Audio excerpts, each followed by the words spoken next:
Well, good afternoon. Welcome to Game Brigade. I am Brian, and today we're going to be talking about the top 10 games that are currently on the Hotness track and kind of talk about it, maybe talk about why they're there, and just give my thoughts on the top 10 list. I like to do this every once in a while, check out what's available, see where the board game market is kind of shifting, how people are viewing things. So let's dive right in.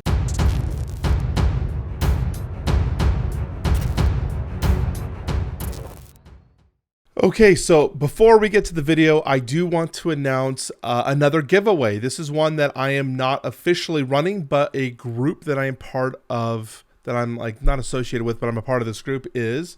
And so we're going to talk about that. So that's the wrong one. This group right here, the Big Board Theory, is going to be running another giveaway starting on Monday, the day of this launch.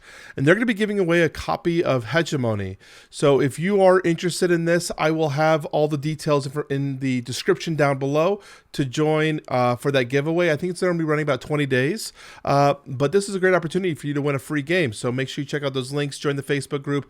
All the information will be down below. So without further ado, let's go ahead and top the top 10. Okay, so starting with the top 10 games on the Hotness list. Few of these are surprises. Some of them are interesting to see where they're at. The first one is Septima, and this is going to be brought to you by Mind Clash Games. And so this one was a little surprising for me because the art doesn't really remind me of a normal Mind Clash game, but I'm optimistic to see where this one could go. So in this game, players are going to be building their witch coven, trying to keep the townsfolk at bay while they're trying to enhance their witches, and then eventually crafting or creating different types of spells. It's going to be an area majority hand management type system. So reading that description, I didn't originally think it was a Mind Clash game. It definitely seems like a lighter game, kind of like a play cards, get some meeples. So I'm curious where this will be in their lineage of the different types of games. I love the meeples. I think these meeples are really cool.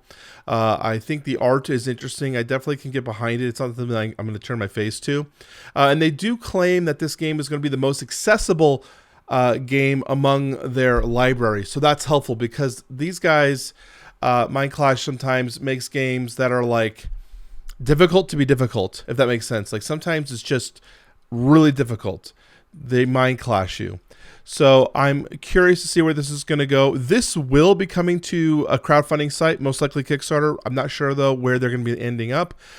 So look for this one. We'll probably have more information as we get it. Right now, obviously, it's high-level information. The next game is Viticulture World. This is the cooperative expansion. So Viticulture is a game about making wine. Very expansive, been very fun by Stonemaier Games. I have played Viticulture a few times, which is funny because I enjoyed it so much I went out and bought Vinos. Mostly because my friend had Viticulture, and I was like, I don't like double layering our collection as much as possible, so I went and bought another winemaking game because I wanted a winemaking game.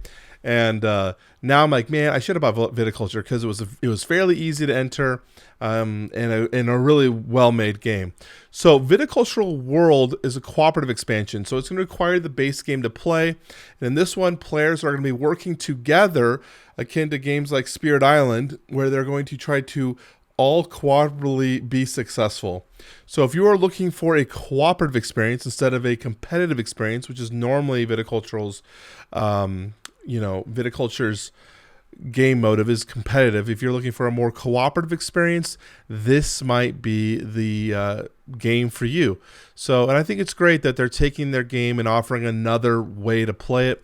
I know there's a lot of families who don't like competitive games. They'd rather play cooperative.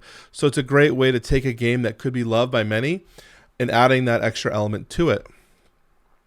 Ark Nova came in at number 3. Ark Nova has been pretty much the top 10 of the Hotness for the last few months, ever since the early reviews came out.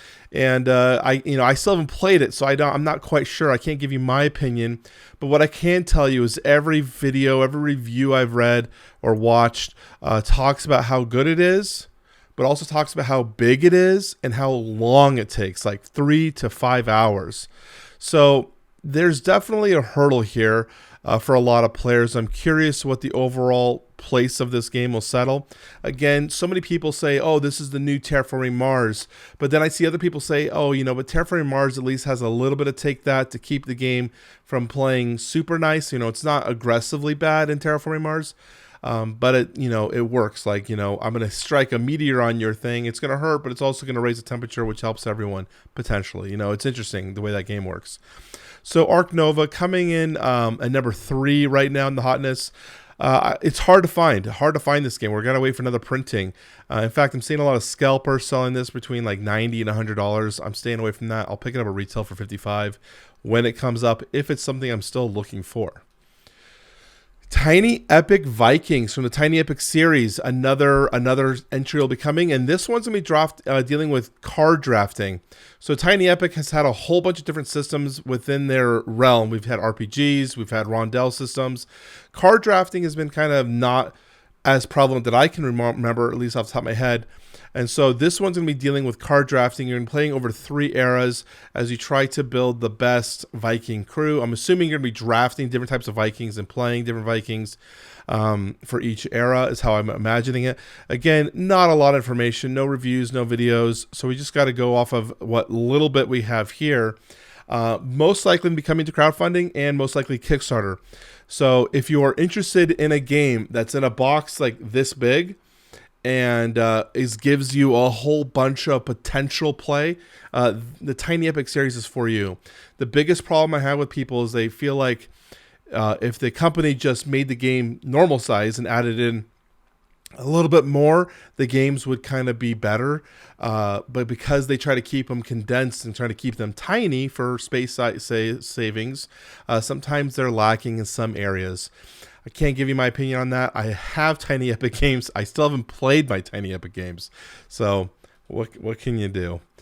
The next one is Ark, and this is Arks rather. And this is brought to us by Leader Games. I have this up because it drives me nuts.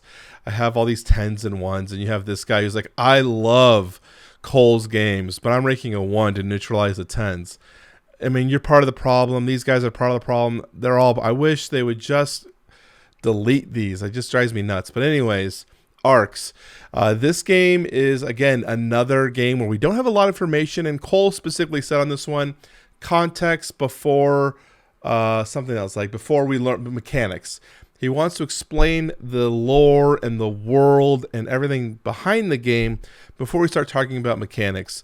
So you can get into a little bit of, you know, high level discussion here between the area movement and the campaign game. It's got some trick taking, but there's not a lot that you can actually glean from how the game will play. But it is by the people who did Root, who's done Oath, so they definitely have a pedigree behind them.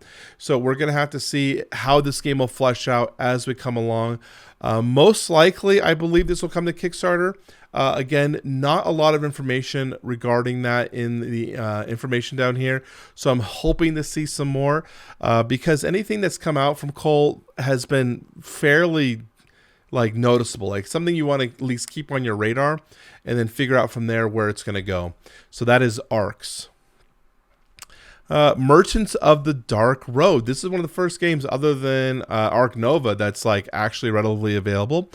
Merchants of the Dark Road by Elf Creek Games is a pick up and deliver game. I can't really tell you why this is still in the hotness list. It's been delivered. It's been available readily for people for the last 2 months now.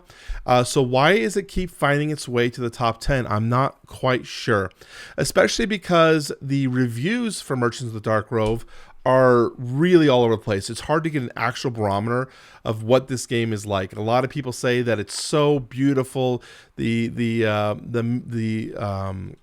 deluxeification of this game is top notch, which is Elf Creek's kind of thing. You can't find a game as pretty as this. But then sometimes I hear people saying that the actual mechanics, the gameplay of the game kind of gets lost and muddled within itself. and it could be better as a game to play. So are we buying games to just look at? I mean, that could be a thing if you're playing a game just for the pretty art and the way the game looks on the table. Or are you playing a game? Are you buying a game for the mechanics and how well it plays? So this is one that I was initially really wanting to get, but after those initial reviews came in, I have held. I mean, these look great. Like that, just in general, the game looks so good. But after those initial reviews came in, I said, you know what, I don't know if I necessarily need this.